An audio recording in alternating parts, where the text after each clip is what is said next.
Dacheen ajaa'ibaa kun waan ajaa'ibaa of keessaa hin dhabdu. Namichi suuraa irratti argitan kun Eelii jedhama. Yeroo deemsaa fi fuula isaa ilaalan jaldeessa fakkaata. Kun The Great News YouTube chaanaalidha.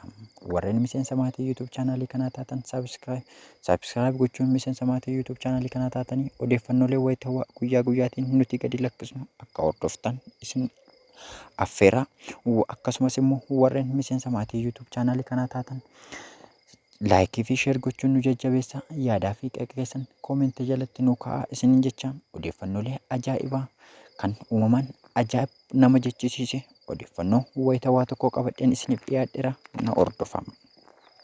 Maarri takka qorannoon saayinsii namni jaldeessa irraa uumame jedhu dhugaadha laata nama jechisiisa.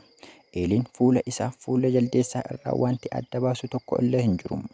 Yeroo deemus haalli deemsa isaa kan nama irraa addadha. Eeliin nama maatii harka qal'eessa baadiyyaa keessa jiraatu irraa dhalate.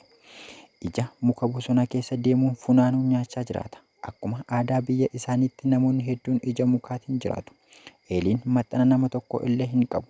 Akkuma dhalateen haadha isaa argee haadhuma isaa malees nama kan biraatti maxxanee hin beeku. Haadhuma isaa malees nama kan biraatti siqatee jiraachuu hin fedhu. Namoonni baay'een yeroo isa argan suuraa kaafachuuf yoo yaalan inni garuu gara bosonaatti isaan baqata. Akkuma kana namoonni tokko immoo yeroo isa argan diqaalaa jaldeessaa argine jechuun itti qoosu. Namoonni tokko immoo danda'anii isa hin ilaalan yeroo isa argan baqannaadhaan isa dhiyeessu. Ittuma iyyuu yeroo namoonni isa baqatan innis ni baqata. Maarree jaalatamtootaa fi kabajamtoota The Great News YouTube channel. Eeliin nama uumama addaati.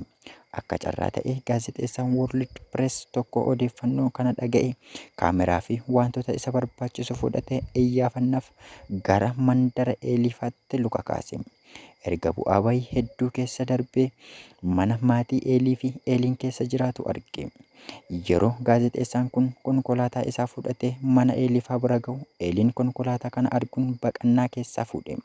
Sababni isaas Eeliin ija mukaa, bineensota bosonaa fi haadha isaa qofaa beeka waan ta'eef erga sossobbii meeqaan haati isaa gara mana isaatti deebistee immoo gara manaatti Eeliin gaazexeessaan World Press kana argee namichi adii waan ta'eef ammas waan biraa itti fakkaatee mul'ate.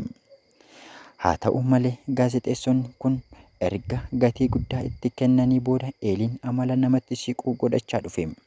Eeliin erga namatti madaquu jalqabe jaroonni kun walii galanii Eelii fi haadha isaa gara magaalaa biyyittiitti galchuuf dirqaman. Garuu sodaan isaanii Eeliin yeroo tokko bosona keessa baduun haadha isaa rakkisaa akka ture amma immoo magaalaa keessa badee haadha isaa rakkisuu danda'a kan jedhu sodaan isaan keessatti uumame ture. Haa ta'u iyyuu malee maal ta'es maal achitti dhiisanii akka hin deemneef murteessaniiru. Eeliin namoota hedduu yoo argu ni iyya, ni cannaqama, sagalee guddaadhaanis ni waca. Sababni isaa namoota hedduu bakka tokkotti argee waan hin beekneef. Haa ta'u iyyuu malee yeroo muraasa booda Eeliin madaquu eegale. Haadha isaaf mana miidhagaa dhagaa irraa hojjetame, uffata bareedaa Eelii fi haadha isaaf akkasumas TV mana keessatti galchuun ulaagaalee jireenyaa nama tokkoof guutuufiin gara magaalaatti isaan galchanii. Yeroo gara magaalaatti isaan galchan Eeliin daawwitiidhaan fuula isaa ciruma argee hin beeku waan ta'eef daawwitii keessatti yeroo jalqabaaf gaafa of arge daawwitiitti goggogee hafeef. Akkasumas TV keessatti namoota yeroo argan haadha isaa waliin baay'ee ajaa'ibamanii. Eeliin yeroo jalqabaaf konkolaataa yeroo yaabbate mukeelee fi manneen garaagaraa fiiganii yeroo isa bira darban maal akka ta'aa jiru hunduu bitaa itti galee ajaa'ibame ilaalaa ture. Haa ta'u malee erga magaalatti galee keessa ture amala magaalaa jiraachuun jireenya nama tokko jiraachuu danda'eera. Kun seenaa Eelii kan kutaa tokkoffaadha. Maarree kabajamoo fi jaallatamoo hordoftoota YouTube chaanaalii keenya odeeffannoo ajaa'ibaa kutaa lammaffaan waa'ee Eeliitiin wal qabatu qabadheen isiniif dhiyaadha. Asumaan nu hordofaa.